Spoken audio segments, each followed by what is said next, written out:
Welcome to Goal Fridays. Goal Fridays started because I wanted to have a way to bring people together in a community fashion around goal setting and goal pursuit and achievement.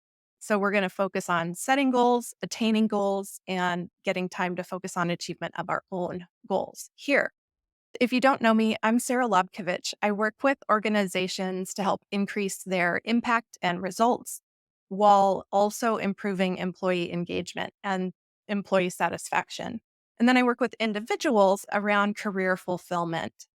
So gather what you need to externalize your thinking: paper, pens, post its, whiteboard, fresh, clean Word file, or whatever your favorite Canvas app is, because we're going to take notes in that fashions. The recommended reading for today's topic is The Extended Mind, The Power of Thinking Outside the Brain by Annie Murphy Paul.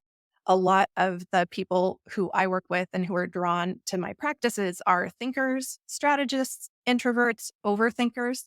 And a lot of those of us who fit into those categories may need to think externally to put the puzzle pieces together. Same with some folks who have different kinds of neurodivergence. Sometimes we need to think outside the brain. So, rules of play here: create conditions to do your best thinking, keep the chat confidential, and then please be kind. We're focused on goal setting and improvement in a kind and affirming way. The focus of my work is on non-toxic goals. So we want to stretch into unknown territory. We want to be experimental. We want to be curious, but we're going to be gentle with our wins and learnings. So we don't think about this when we're setting goals as wins and losses that we're going to beat ourselves up over.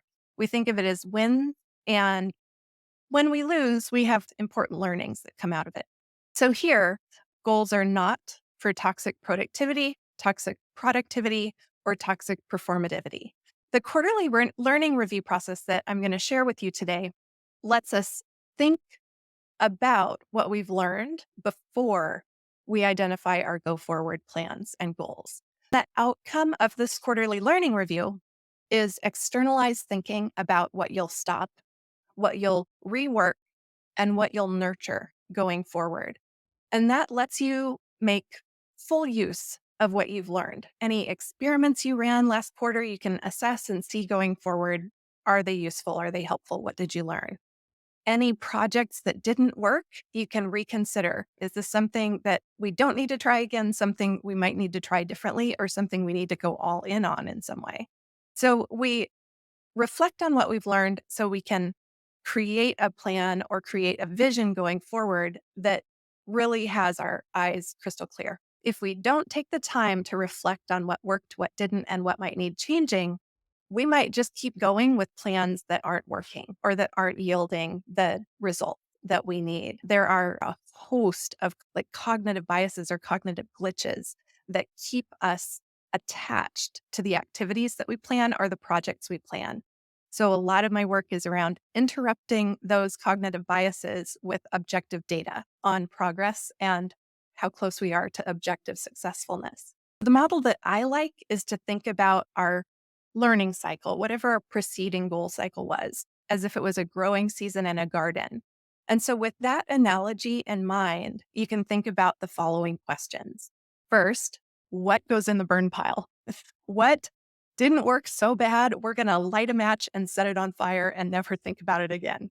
What are you moving away from entirely because it's outdated, it no longer serves you, or it doesn't contribute to your future in any way?